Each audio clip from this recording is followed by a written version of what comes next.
Today, we're diving into something really critical for any seasoned traveler.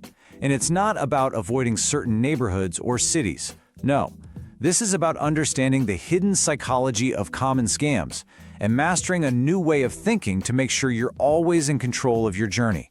Let's get into it. We tend to think the biggest risks on a trip are things like the flight, or maybe getting lost in a new place. But the real experts tell us the most subtle and maybe the most significant threat happens in a very specific window of time.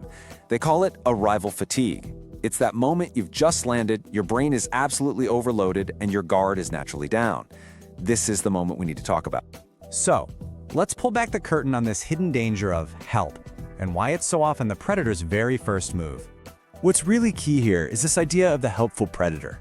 See, this isn't just some random thief. This person is a strategist. They hang out in airports and train stations specifically looking for people who will accept an offer of help. Why? Because they are counting on your social conditioning, that lifelong habit of trusting a helping hand. They're not there to help with your bags. They're there to help themselves to your trust. And this is the vulnerability they're looking to exploit.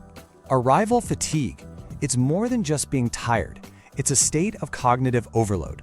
Your brain is juggling gate numbers, time zones, figuring out where the exit is, all while managing your bags. All that mental exhaustion creates a sort of bypass in your normal skepticism. It's like a circuit breaker for your common sense. Your brain just wants to reduce the workload, and accepting help feels like a really easy shortcut. And that shortcut? Well, that's exactly what they're waiting for. So now, let's take a look at their playbook. You'll see how they exploit the very design of modern travel hubs, which, let's be honest, are often built to be confusing. Now here's where we get to a really common misconception. Scammers aren't always looking for someone who seems physically frail. No, their real target is someone who is task-saturated. They're looking for distraction, not weakness. They're watching for the person whose focus is completely buried in their phone, or trying to work one of those complicated ticket kiosks, or just fumbling with a tricky latch on their suitcase. This state, task saturation, is literally a gift to a scammer. When your focus is totally consumed by one single task, you get tunnel vision. Your peripheral awareness just shrinks. It makes it incredibly easy for a second person, an accomplice, to move into your personal space completely unnoticed while your attention is locked onto something else.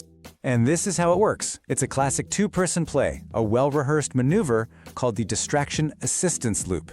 So person number one makes the offer, grabbing your attention and maybe your bag. Your focus immediately shifts to them. You're thinking, are they trustworthy? Are they really helping? But while your brain is busy with that new social interaction, their accomplice is using that tiny window of distraction to lift your wallet, your purse, your passport. It happens that fast. This really is the central question, isn't it?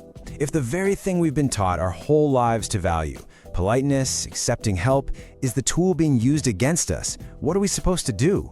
How do we navigate this without becoming cold or suspicious of everyone? Well, the answer requires a pretty significant shift in our internal programming. The solution lies in a crucial mindset shift. It's about moving from a default of politeness to a default of autonomy, especially in these high-risk environments. This really gets to the heart of it. In a busy transit hub, you have to start treating unsolicited help as a potential red flag, not just a courtesy. You stop simply reacting to what's happening around you, and you start commanding your own space and your own journey. That's when the power shifts back to you. Let's just break down the difference here. Polite compliance means you're worried about offending someone, so you react to their approach. But tactical autonomy means you proactively seek out official, uniformed help when you need it. You see the difference? The old way, you're vulnerable. The new way, you reclaim your personal space. You're not just reacting, you're eliminating the scammer's opportunity from the get-go, because you've removed the very entry point they rely on, your fear of being rude. So, the key concept here is this idea of sovereign territory. I want you to think of your personal space, your body, your bags, your documents, as your own inviolable territory, almost like your own personal embassy. You have the absolute right to control who enters it and who touches your things. And protecting this territory, it's not paranoia. It's the absolute key to making sure your trip is a source of joy, not a story of being taken advantage of. Okay, so we understand the problem. Now, let's get practical. It's time to build your tactical travel toolkit. We're going to cover 4 security protocols that will make you a much harder target in any travel hub. These are your 4 new rules of engagement. First, the official source only rule. You never wait for help to find you, you find it from a legitimate source. Second, strategic positioning. If you need to stop and get your bearings, put your back against the wall or a pillar. That eliminates any blind spots. Third, hardware friction. Use a simple luggage strap to connect your bags, making them one solid unit. It's much harder for a so-called helper to just grab one piece and go. And finally, the most important one, the polite pivot. Okay, let's break this technique down. If someone grabs your bag handle, your first instinct might be to pull back, right? To start a tug-of-war. Instead, you're going to do the exact opposite. Step 1, you release the handle. It's totally non-confrontational, and they won't expect it. Step 2, take one clear step backward. This creates a physical boundary and immediately reclaims your personal space. And then step 3, you deliver your line. It's polite, it's firm, and it is incredibly effective. Why does it work so well? It's that key phrase, for security reasons. That one phrase instantly moves the entire interaction from the social world to the legal world. It implies rules, regulations, official stuff. A legitimate, kind person will totally understand and back off. But a scammer? They're going to retreat immediately. They want nothing to do with official attention. And this brings us to a really important point. This whole approach isn't about walking around in fear. It's actually a sign of sophistication. The most experienced travelers in the world are the most protective of their autonomy. And here's the real payoff. Adopting these protocols doesn't add stress to your trip. It removes it. By being proactive and guarding your space, you make sure that all of your mental and emotional energy is preserved for what truly matters. The destination, the new experiences, the family you're visiting.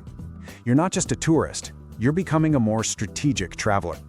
I want you to remember this. You have spent decades earning your independence, and you have every single right to protect it.